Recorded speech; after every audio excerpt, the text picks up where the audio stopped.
رمضان اور زکوٰۃ کا کیا تعلق ہے؟ خوب سمجھ لو، رمضان کا زکوٰۃ سے براہ راست کوئی تعلق نہیں ہے۔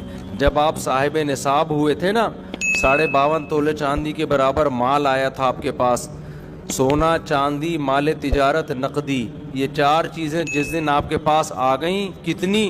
جتنے میں 52.5 تولہ چاندی آتی ہے، تو آپ پر لازم تھا کہ اپنی وہ اسلامی تاریخ آپ محفوظ کر لیتے۔ 5 محرم کو آئیں یہ چیزیں، تو 5 محرم ڈیٹ محفوظ کر لی، اگلے سال 5 محرم کو آپ کا زکوٰۃ کا حساب ہوگا۔ سمجھتے ہو؟ پھر دے بے شک، بعد میں دو پہلے دو، وہ آپ کی مرضی ہے۔ زکوٰۃ کا نصاب کیا ہے؟ مال تجارت کی تعریف کیا ہے؟ سونا، چاندی، مال تجارت، نقدی، کیش رقم جسے کہتے ہیں، 4 چیزیں جس کے پاس 52.5 تولہ چاندی کے برابر ہوں۔ 52.5 تولہ چاندی کے ریٹ کیا چل رہے ہیں مجھے نہیں معلوم، اوپر نیچے اتنے ہو رہے ہیں، شاید 90,000 1 لاکھ روپے تک چل رہے ہیں شاید۔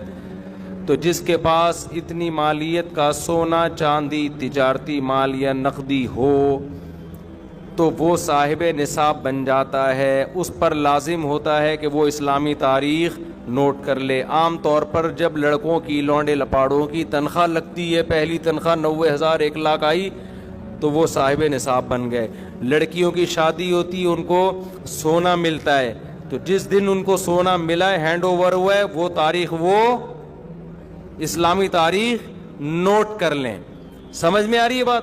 پھر ہر سال اسی تاریخ کے حساب سے زکوٰۃ دیا کریں۔ مال تجارت کی تعریف کیا ہے؟ مال تجارت اس مال کو کہتے ہیں جو بیچنے کے لیے خریدا ہو اور اب تک بیچنے کی نیت باقی ہو۔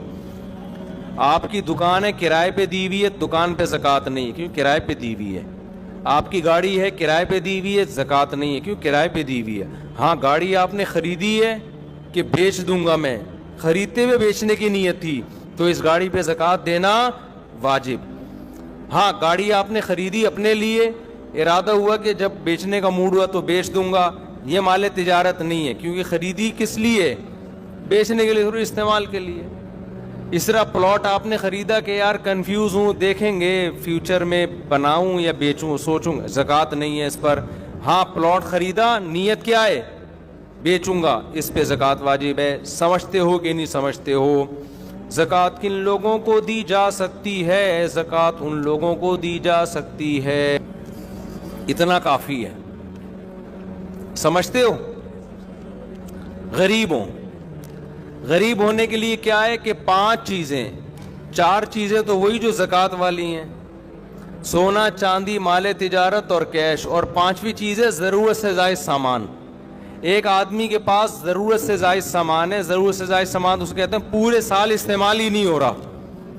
گھر میں ڈنر سیٹ پڑا ہوا ہے، پورا سال استعمال نہیں ہوتا۔ پلاٹ پڑا ہوا ہے، نہ رینٹ پہ دیا ہوا ہے، نہ کھیتی باڑی کر رہا ہے اور نہ خود رہتا ہے اس میں، تو وہ پراپرٹی بھی ضرورت سے زائد ہے، اس میں پورا سال گزرنا بھی ضروری نہیں ہے۔ تو جس کے پاس اس طرح کی پراپرٹی ہو جو استعمال میں نہ آتی ہو، یا سونا، چاندی، مال تجارت اور نقدی اس کے پاس 52.5 تولہ چاندی کے برابر ہو، یا 5 چیزوں کا مجموعہ 52.5 تولہ چاندی کے برابر ہو، تو ایسے آدمی کو زکوٰۃ دینا جائز نہیں ہے۔ سمجھتے ہو کہ نہیں سمجھتے؟ اتنا پوچھ لیا کرو بھائی تمہارے پاس کوئی ایسی پراپرٹی تو نہیں ہے جو استعمال میں نہ آتی ہو، اتنا پوچھ لیا کرو۔ پورا نصاب پیش کرو گے تو پاگل ہو جائے گا نا، وہ کہے گا تو زکوٰۃ نہیں دے بھائی، میرے حساب نہیں ہو رہا مجھ سے۔ میں جب کسی کو زکوٰۃ دیتا ہوں تو اتنا پوچھ لیتا ہوں، یار تمہارے پاس سونا وونا تو نہیں ہے؟ نہیں ہے بھائی، کیونکہ سونا آج کل اتنا مہنگا ہے کہ وہ سونا ہی آدمی کو مالدار بنا دیتا ہے۔ اور بھائی تمہارے پاس بینک میں کیش اماؤنٹ کتنا پڑا ہوا ہے؟